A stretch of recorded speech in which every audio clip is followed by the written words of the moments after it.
This week, we're reading A Soul to Keep by Opal Reyne, otherwise known as Rearranging Guts is Metaphorically Fine. Hi readers, I'm Jordan. And I'm Katie. And welcome to Not Another Heroine, the podcast where we break down the best and worst fictional heroines, those swashbuckling ladies who have to work a little harder than expected for their happy ending. Want to see what's next on our TBR list? Subscribe to us on YouTube or follow us on Instagram for a sneak peek at upcoming content or to help us pick our next book.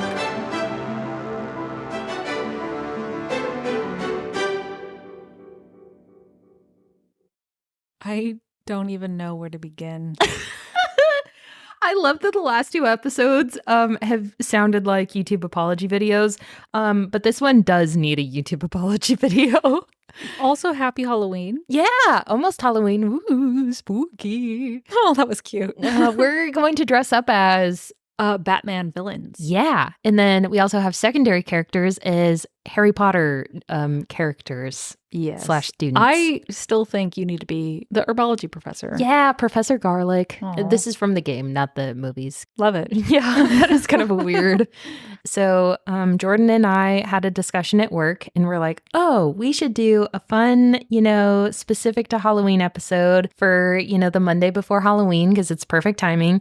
And we're like, oh my God, wouldn't it be funny if we did a monster romance? And I was like, oh my God, that sounds like such a fun idea. Like, this is perfect. Okay, and before we get into the monster romance, there is something I need to read like verbatim from the book. Oh, because it's what convinced me to download the sample. Yeah. Because the description is fine. I gotta find this thing. What's it called? A soul to keep. Yep. Right. So the book we're talking about today is A Soul to Keep by Opal Reyne, which I'm assuming is a cover name. But if you get this book, and this is a book you should read the author's acknowledgments. Yes. For because it's hilarious. If anything else, read it for this. If I can find it.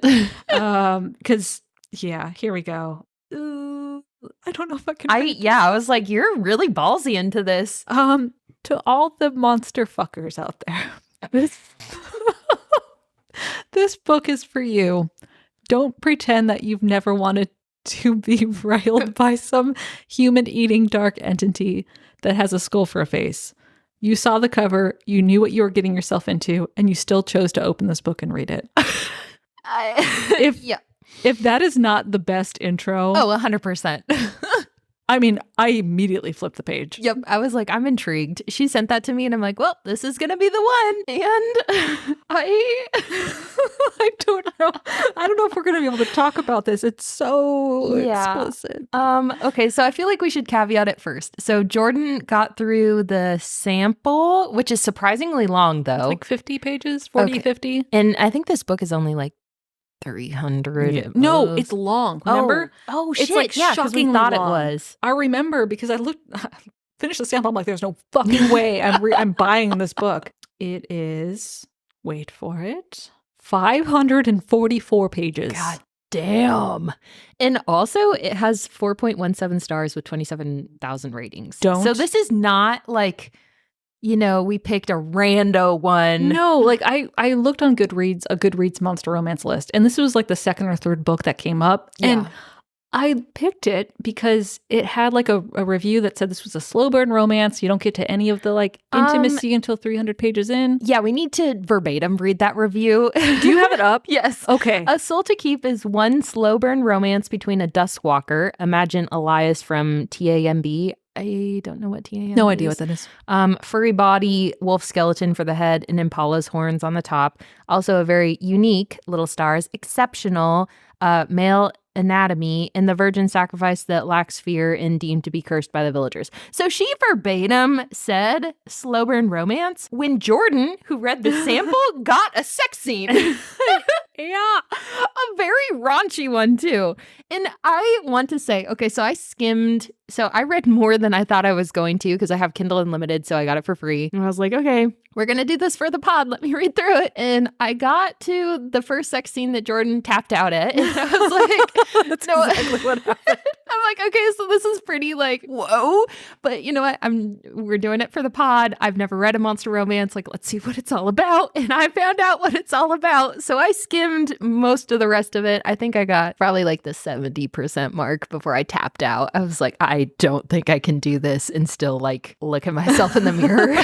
But know what? Again, if you like monster romance, I 100% like, it's weird, it's cool, whatever floats your boat. Our beef with this book is not the monster romance aspect of it. Yes. That is like the farthest thing from it. Yeah. Like I've read a lot of sci-fi. Mm-hmm. And sci-fi has aliens, okay? So it's like a sister genre, right? Yep.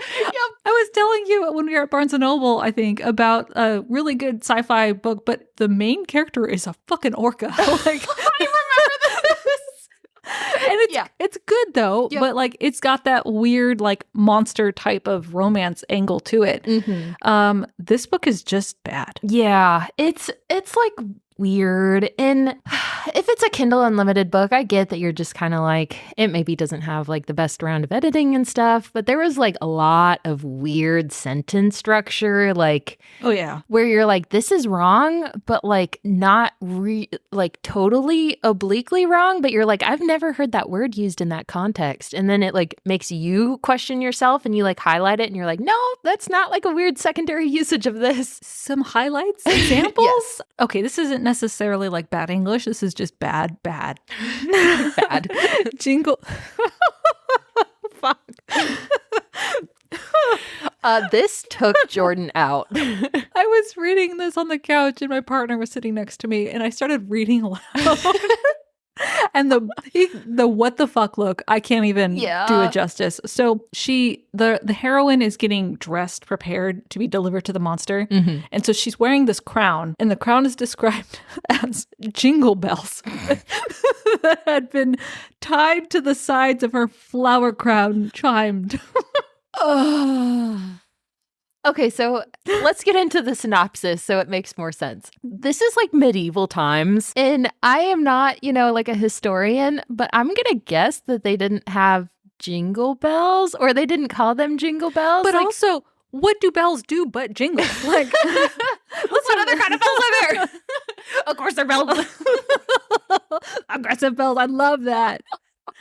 Oh my God. Okay. So medieval times. Medieval times. The village is described as like the wooden spiky things. Yeah. There's like those movies with the like pilgrims and stuff that are horror movies, The Witch and stuff. Mm-hmm. Have you seen like the trailers for those at least? Oh yeah. Have you seen the M. Night Shyamalan movie, The Village? Oh, I've seen the like reviews and like the trailer, but that's exactly what I pictured. Yeah. Yeah. So like the weird wooden fence and like little small huts and scary fog. Yeah. Except there's like demons everywhere, and there's like low level demons that'll like fuck you up, and then there's like big demons that'll definitely fuck you up. And they like eat people, like for real. Just crunch, crunch. Yeah. Choppy. Thank you.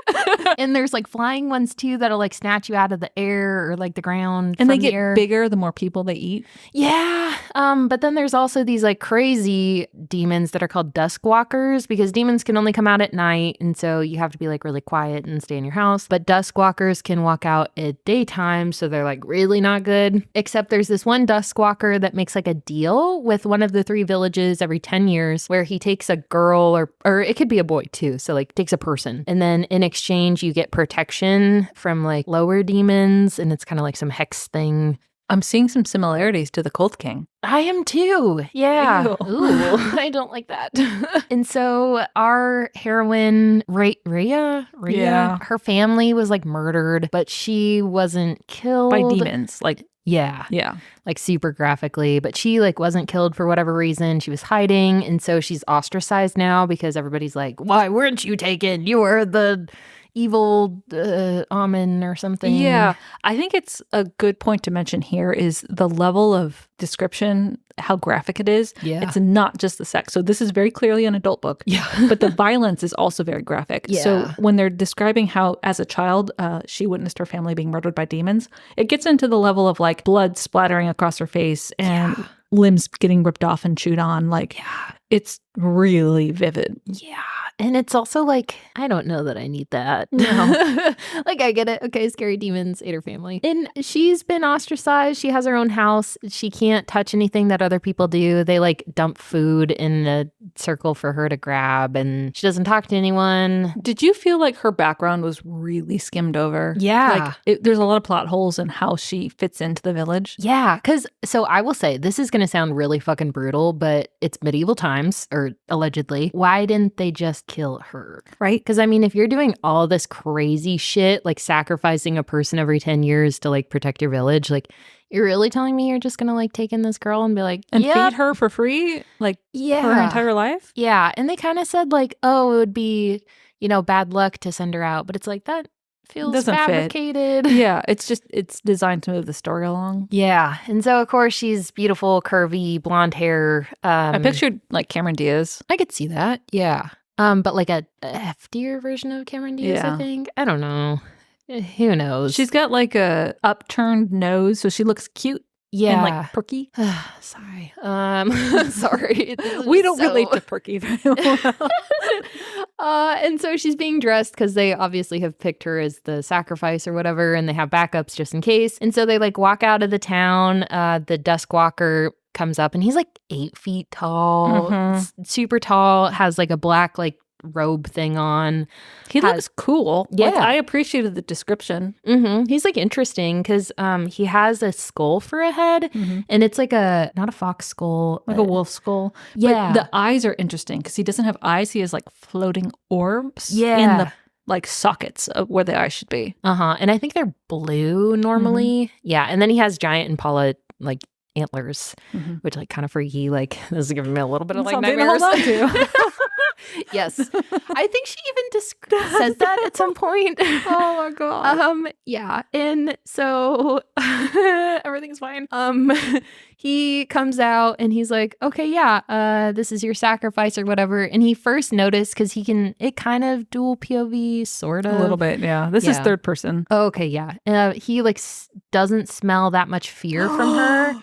This is a quote portion. You need to talk about this. Oh my god. Well, so the fear thing is all the demons and all the dusk walkers can smell fear. But my god, this line. Direct quote. He was unable to smell her properly since he'd shoved mud and grass into his nose hole. Nose hole. Nose hole.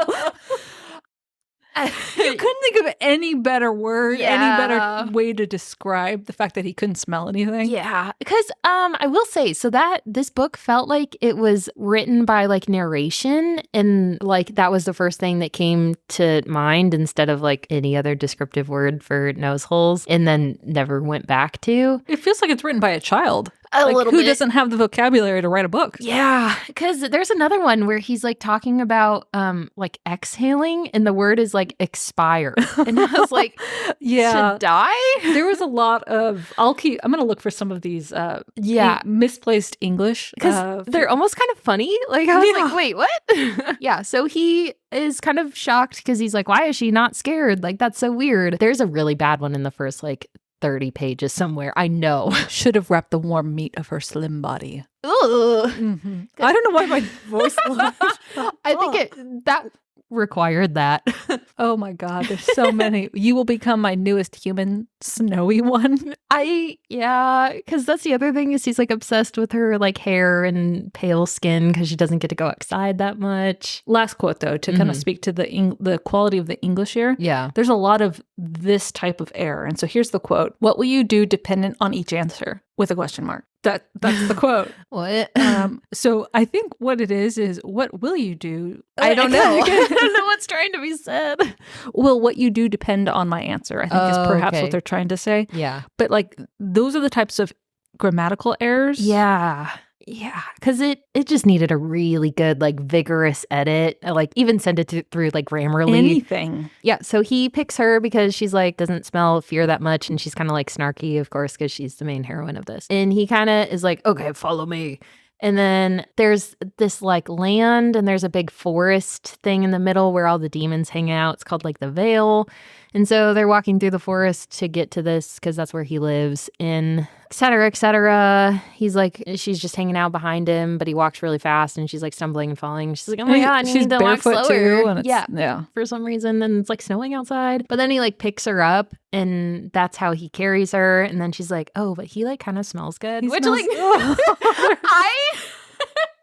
if you're being picked up like by like a giant demon monster that's probably gonna eat you, that's like, the last thing on your mind. Like there's a skull right above you, floating orbs for eyes, horns. Yeah. And so nothing important really happens during this journey except she says, I hope I'm tasty.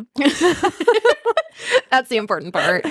Yeah, nothing really happens. They do get attacked by like demon slayers, but he like immediately like kills them and he's like charging at her and his eyes are red because he like smells blood and she like stops running away and that apparently kills his like drive to kill and he's like, I almost ate you. And she's like, oh no. So I highlighted that specific scene. And again, here's an example of bad English. As he pinned her down by nothing but her own determination to make this as painless as possible. Period. What? Yeah. On a more serious note, like a commentary on the whatever characters there are. Yeah. The two human demon hunters that appear out of nowhere, basically to attack her, like turn out to be attack him, end up like taking her hostage and using her as bait and like don't give a shit about her. Like they're not trying to save her. And then all of the human villagers as well, none of them are portrayed as even remotely sympathetic or caring or kind. Yeah. Like there's no redeeming other people in the book. Nope. And like I stopped at the sample, but I think you chimed in, right? Like it doesn't it doesn't get any better. So it's like it's set up so that the only possible connection she can make is to this Duskwalker. And so she leaves her own humanity behind. Yeah. And it's kind of interesting too, because I talked to Jordan about this, but at some point during their journey or during it, let me backtrack. So attack happens, they hold her hostage, he kills him anyway, etc. They make it to this like cabin where he lives, and it's like this house that he has built to keep his people in, but all of them like always die, and it's kind of freaky because she's in her bed and she sees like marks where people have marked the days, and there's like 8 of them, so it's like nobody has made it very long, and she's like, well, that's not good. But he's been like super kind and courteous the whole time, and he kind of seems just interested in like making sure she survives. That's it. But at some point, they're talking about trying to protect the house from like other demons that live in this veil. And she says like, oh, well, can you just do another one of those like magic hex things that you did to protect the village? Like, just do it here. And he's like, oh, I can only do that once every like 10 years. And she's like, well, can you just like erase that one and then do it here? So it's like, she's willing to sacrifice her whole village to the evil demons? Yeah. So like in moments, she's like, fuck them, I don't care. And it's like, that's kind of like, I guess, a response that I would understand if you were like ostracized your whole life, but that's pretty aggressive. Like you have quickly. She was not redeeming as a character. No. And I think she gets worse. Yeah. Is this another one of like insert self into like a little bit? It seems like a lot of these. I'm sorry if I'm hating on your personal favorite subgenre of fantasy romance or romance in general, but like it seems like a lot of these books are written in a way that the main character isn't developed at all. Yeah, it's just a shell, so you can experience the monster romance. Yeah, because she doesn't have really any character development at all. Like she's the same at the beginning as she was at the end, and the more you get to know her, the more you don't like her. Oh, fantastic. Love it. Yeah. And so basically it's just them living in this house. They kind of get to know each other. The plot is just them surviving demons attacking. And at the like 30% mark, we get our first kind of like questionable. Oh, I forgot to talk about the baths. Wait, there's bats? Baths, like bath water. Oh, what? Explain. Okay, so I don't even know if I can say this out loud. So every day she has to be bathed by him so that her smell is disguised by his smell. What? Very invasive bathing. What? This happens every day. She's a virgin, and so this is obviously like an experience. Yeah, girl, I told you. This gets so... I felt violated reading the scene in the sample, which is apparently tame compared to that. Girl, that is nothing compared to how bad it gets. Yeah, so the bathing, et cetera, et cetera. And you look like you're in physical pain. I am in physical pain. I cannot talk about this. So the first explicit scene is probably about like the 30% mark. And she basically has a sex dream, except she wakes up and it's not a dream. Oh, okay. Oh, it's so gross. I can't talk about I cannot. So it's, some light whatever, but in very explicit, yucky. Like, it's a lot. This whole book is like, it's porn. Okay, so there's no plot. On that note, I have beef. Not the kind of beef. What? Okay, no, I have issues with books like this and the whole spicy talk movement, I would say, because I feel like I don't even know, how do I say this, right? To each their own. If you like to read lots of sex scenes in your books, fine. That's called erotica. Yeah. It's called porn. Yep. That's what it is. And that's fine if you like to read that.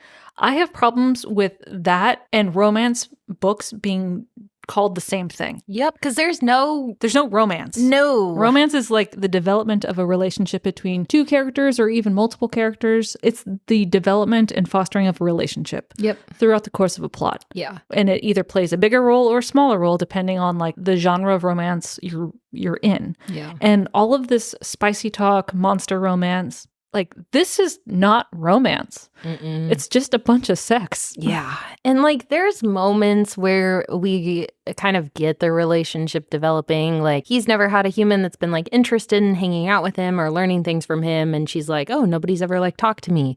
But again, that's like a problematic premise to begin with, because we have two characters who, outside of the whole monster thing, have never had someone care about them, and then they get hyper obsessed with the first person that does. And that's what happens in this. And then, so after obviously all these like really sex scenes or whatever, we're introduced to another Dustwalker who's like a stupider version of the one in this one. His name is like Orpheus is the main character, but this guy doesn't have a name. Also Orpheus? Really? It feels gross. Like, I don't know why, but... I don't know. Okay. Yeah. So this other Duskwalker, finds their house when he's gone, and she's like, this is kind of scary. But he hasn't eaten as many humans as Orpheus has. And so he's like stupider, like more like primal, like animalistic. More animal-like? Yeah. Yeah. But he's coming to realize that he has some kind of humanity, because he's like, I'm kind of lonely. Like, I want a friend like your guy has. Like, how did that work? And so they have this kind of like friendship or whatever. But then he comes back and he gets all obviously like possessive, and he's like, this is my human. Like, you can't have her. You can't touch her. And they like get in a fight. And then something happens where he like leaves again. And then the Kaya, whatever, Raya, or whatever her name is, she almost gets like kidnapped by this like flying demon, except the other Duskwalker like saves her, and he gets injured. And she basically, when Orpheus comes back and he's like, no, fucking leave him out there to die or whatever, she's like, no. Like, we are going to protect him. We're going to help him. I don't give a fuck what you want. Like, I don't care if this is a boundary you've established. Like, you're going to help him, and that's it. And then so he basically has to help this other guy. And then he gives her like she gives him the silent treatment too, because she's like upset about how he acted about it. And then something happens where she's like, well, I need you to go get supplies. And he's like, well, no, I don't trust that you're not going to run away. And she's like, what? Even though she did run away towards the beginning of this book. So that's like a reasonable thing. And then he's like, well, I don't trust you to not run away. And she's like, you don't trust me? And then we get like a 3-day silent fest. How did you get through even skimming this book? I know. In awe. I know. It was excruciating. But it sucks because the setting is interesting. Like, it's a cool concept that they live in this like demon-infested forest, and there's like all these freaky demons out there, and there's like this owl witch that like comes and dances around and like gives them things. Like, it's interesting. It's fun. But then you get this like whatever the fuck developing relationship that's super like toxic and like questionable, and then you get these like really aggressive sex scenes like every other chapter. It's a lot. We get another kind of questionable sex scene, but none of them are like actually sex scenes until the end. So that's probably what that commenter was talking about, how it's like a slow burn romance. But like, I don't think it's a slow burn romance if like the real sex scene that you're talking about is just a sex scene when you have these very explicit, like not sex, but like, come on. Might as well be. Yeah. So yeah, and then there's this like demon village, which again is like a cool concept. So the more the demons eat humans, the more human they become. And so you have this village deep in the center of the Vale where all of these like demons have eaten so many humans that they're almost human. And so they have like flesh chunks on them.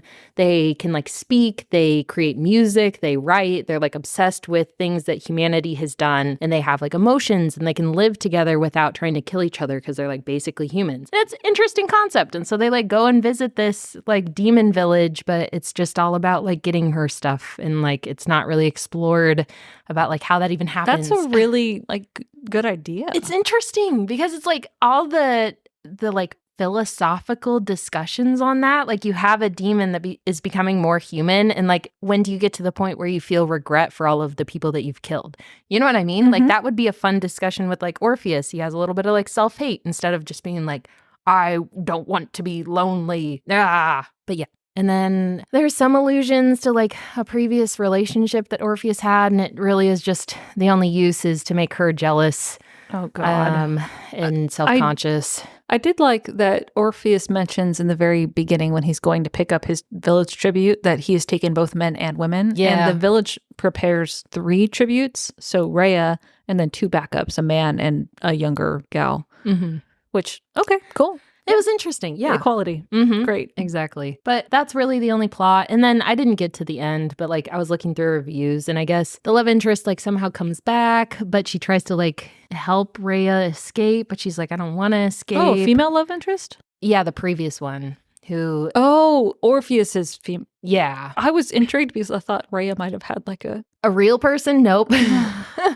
Yeah, and that's really it. But I think she like chooses him instead, or he chooses her, or something. No, so happy romance. Completely unpredictable. Yeah. Yeah. Whoa. But yeah, I cannot put into words in like stress enough that this is the most graphic thing I've ever read. Wow.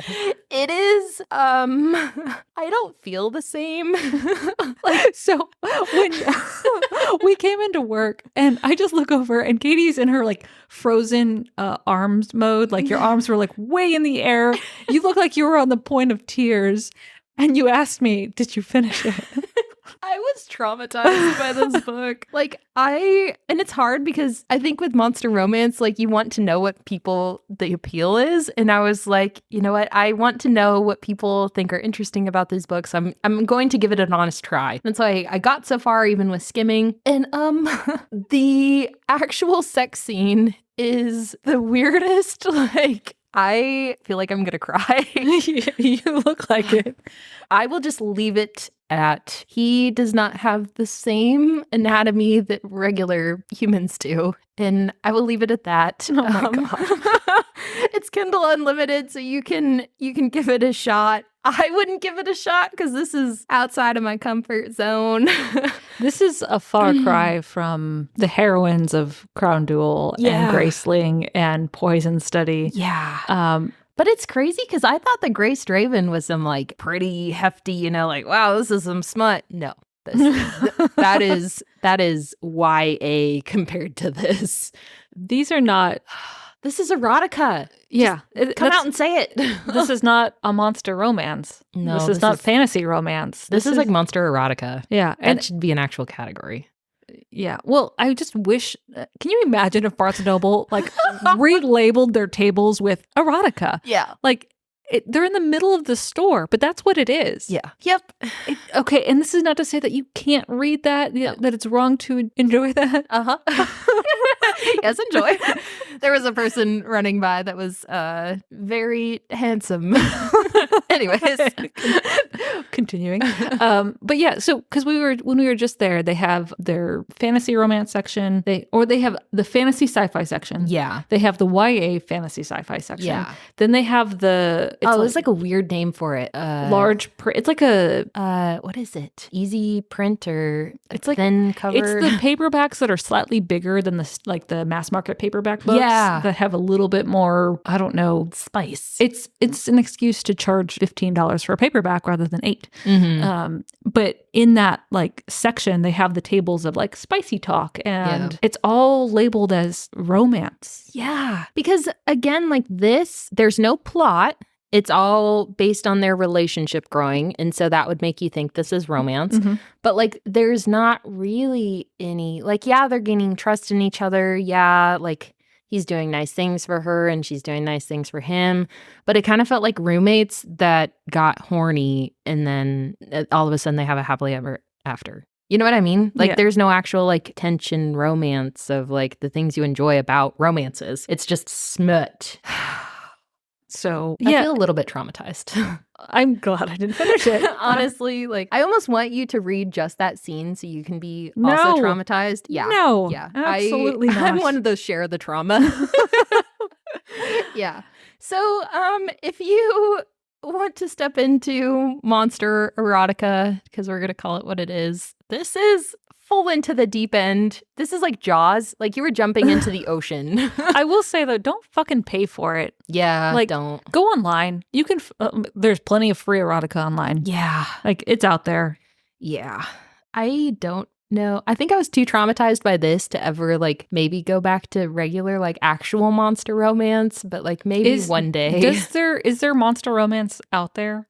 There has to be. That's like. And maybe you get a little bit of like wonky, you know, but I know one. Yeah. Oh my God. So this isn't another older one because I'm old. But it's called The Hobbs Bargain. The Hobbs Bargain. By Patricia Briggs. Oh, I love Patricia Briggs. So that is definitely fantasy romance. And the dude is like a troll. Oh. Like he is a monster. Wow. Like he is humanoid, but there's no mistaking the fact that he's like a swamp troll. Swamp troll. And so she is, I think, a widow, Mm-hmm. and she like had a decent relationship with her husband. And she ends up making a bargain with the Hob, who is the troll figure, and goes to like live with him, I think. I read this 15 years ago, maybe. But that would be like, I would consider a monster romance. Okay, so a better version of this that's not traumatizing. Yeah, or that features at least like a monster main character. That kind of... Yeah, because you read The Hanging City. Would you put that as? Yeah, that's another, and that's what I would want to know is like, is monster romance just code for monster erotica? Is like that what that subgenre is? I don't know. Or is monster romance truly like, oh, one of your love interests in this romance book is not human? Yeah. Like, how do we define this genre? Yeah, because we've had questions like that before about other things about the genre, because there's a big difference, I think, in what you described as The Hanging City and this, but they're allegedly in kind of the same category. So it's like, yeah, but that's a great example of something that I would think would qualify. Yeah. Because I would even feel kind of okay stepping on like the bridge maybe between like romance and erotica and like seeing what the hype is about, but I don't think I can do this again. Like this was too much because it's different when there's no plot. Like there was absolutely nothing that happened in this book except and you can sex. You can have like a romance-driven plot. That's fine. Where the entire plot is the two characters going back and forth on will they or won't they get together. Hello, Twilight. Yeah. But that's still something to keep you going and keep you drawn into this progression of the story. And this didn't have it. Yeah. So anyways, this week, Katie was traumatized. I was traumatized. I didn't even like read the whole thing. Oh, girl, I need someone else to read this so I can trauma dump because it was a lot. I would be curious. I want to hear from people who've read this and liked it. Yeah. And I also, from people who have maybe read other monster romance, monster erotica that was not as like egregious war crime as this one was.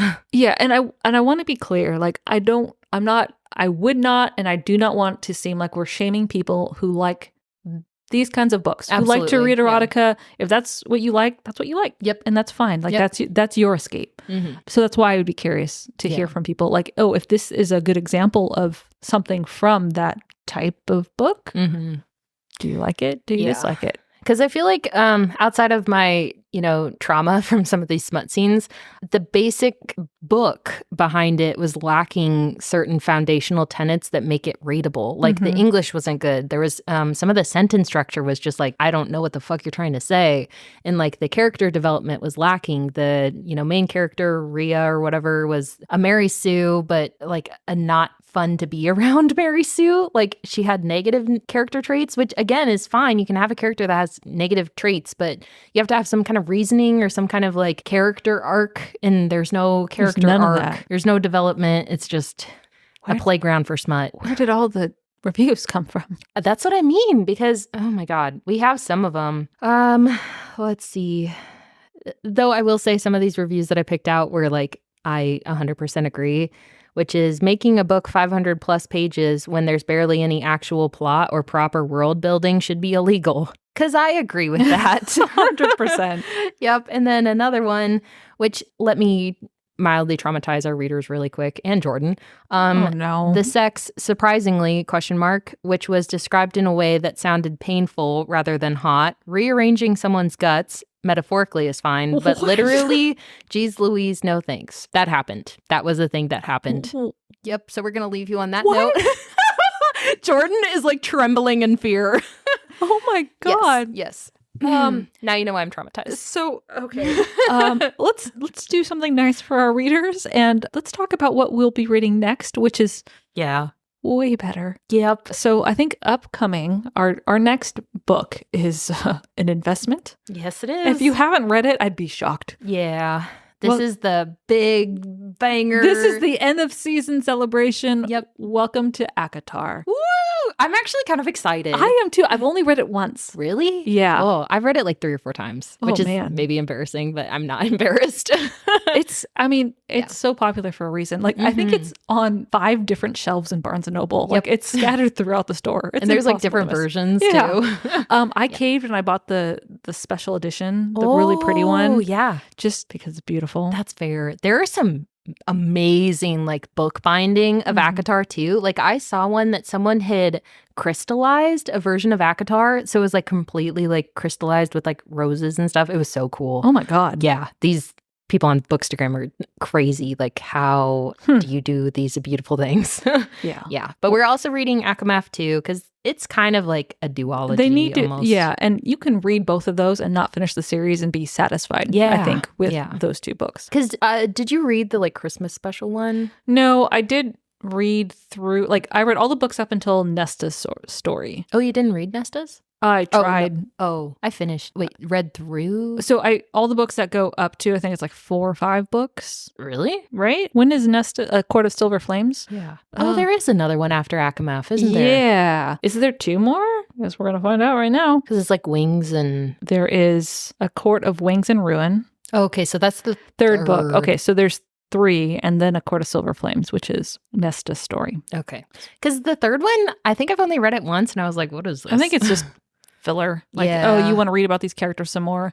Yeah. Very much like the Throne of Glass series. Yeah. You don't need 9 fucking books, or however many there are. Yeah. And that's coming from someone that like loved those books. Like, it's no. Too much. Yeah. So there's a bright end to this episode. We're going to end on like a way better heroine. Yeah. So From our shelf to yours. we'll see you on the next page.